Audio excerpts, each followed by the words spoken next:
This time we're going to discuss about the word Ninyo. Pronunciation, Ninyo. So the stress is on the first syllable, Ninyo. Part of speech, Ninyo is a second person plural non-subject pronoun. So it's object or possessive form. Basic meaning and function. Agent or object. So it means by you all. So you, plural, did something. Recipient is for you all. And possessive after a preposition of you all or your, plural. So there is no standard contractions of niño. So in very rapid or casual speech, you may hear it slurred to ño, but the safe standard form is niño. Okay? And for the position in a sentence, always follows a verb or a preposition. It never serves as the subject. So it's correct to say, gihatag ninyo ang libro. It means you all gave the book. Para ninyo kini. This is for you all. However, it's incorrect to say, ninyo gihatag ang libro. Ninyo nagluto. So as a subject, you'd use kamo.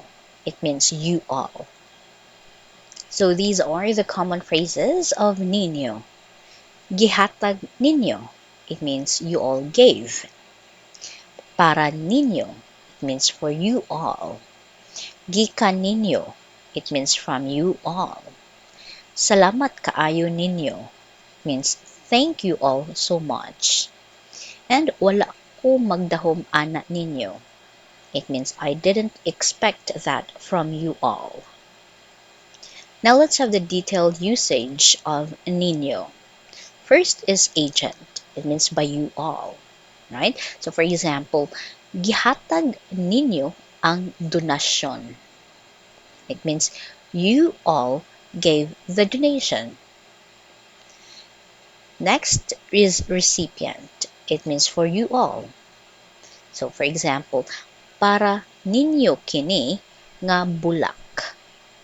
It means this flower is for you all. Third is possessive after preposition. It is of you all.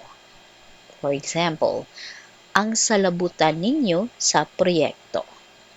It means your understanding of the project.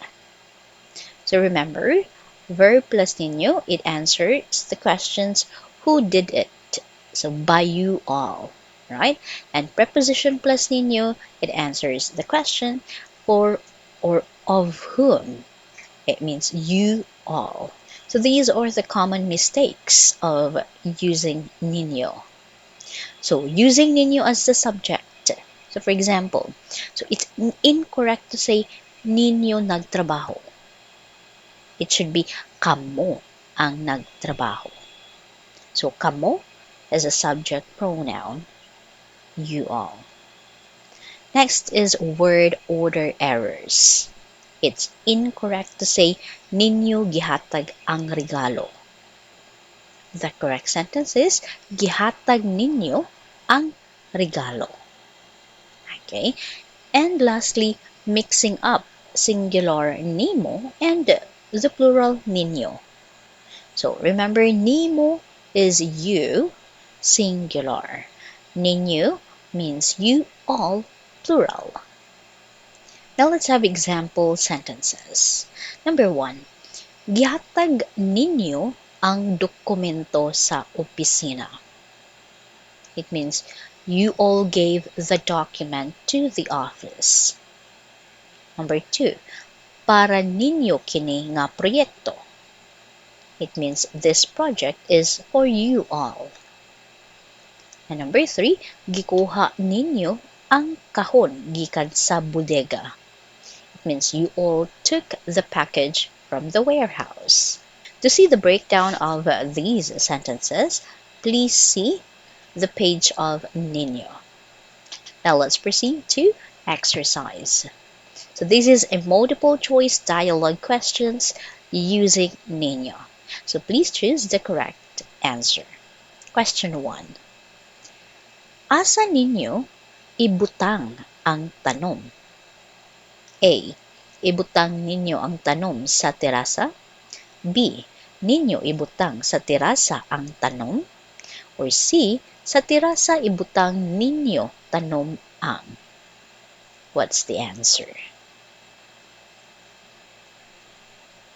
Yes, the answer is letter A. Ibutang ninyo ang tanom sa terasa. Question 2. Kanus-a ninyo bayaran ang utang? A. Ninyo bayaran karong Biyernes ang utang? B. Bayaran ninyo ang utang karong Biyernes? Or C. Karong Biyernes bayaran ang ninyo utang? What's the answer? Yes, the answer is letter B.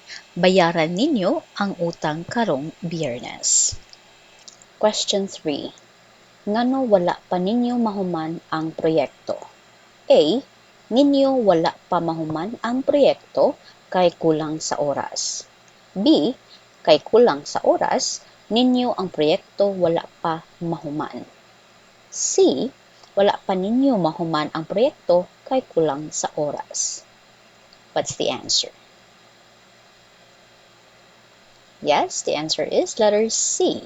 Wala pa ninyo mahuman ang proyekto kay kulang sa oras. Question 4. Kinsa ang gitabangan ninyo gahapon? Is it A. Si Carlo ninyo gitabangan gahapon? B. Gitabangan ninyo si Carlo gahapon? Or C. Gahapon si Carlo gitabangan ninyo? What's the answer? The answer is letter B. Gitabangan ninyo si Carlo gahapon. Question 5. Unsa ang gusto ninyo paliton sa tindahan? A. Gusto ninyo paliton ang prutas ug tinapay. B.